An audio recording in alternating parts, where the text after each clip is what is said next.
সেক্সের জন্য যদি কেউ বিবাহ করে, অসম্ভব বড় ভুল ফাঁদে সে পা দিচ্ছে, অসম্ভব ভুল।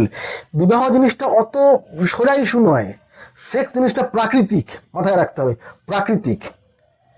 বিবাহ প্রাকৃতিক না, সোশ্যাল ইনস্টিটিউশন।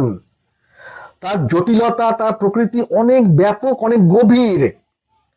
দুটো মানুষ একসঙ্গে থাকা, তার কমিটমেন্ট, তার সামাজিকতা, শৃঙ্খলা, ডিসিপ্লিন, পরিবেশ, সামাজিকতার প্রভাব, অনেক ব্যাপার জড়িত। সেক্স সম্পূর্ণ ন্যাচারাল, তার শরীরের প্রবাহ, একটা জৈবিক প্রবাহ। সুতরাং এর সঙ্গে এই দুটোকে যদি অঙ্গাঙ্গে মিশিয়ে দেওয়া হয়, সে মহা সমস্যা হতে বাধ্য। কিন্তু আমাদের দেশে ওইটি মুশকিল হয়ে গেছে।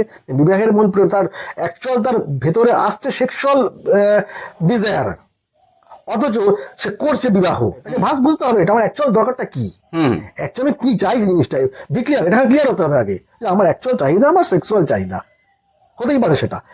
তার উত্তর বিবাহ, এটা কেন হবে? দুটো তো আলাদা বিষয় না, দুটো এক বিষয় হলে সমস্যা হতো না, কিন্তু দুটো তো আলাদা বিষয়। কিন্তু আমাদের দেশে তিনটে এক প্যাকেজ, যার ফলে আমাদের সোশ্যাল লাইফটা এত দুঃখের, এত যন্ত্রণার হয়ে দাঁড়াচ্ছে।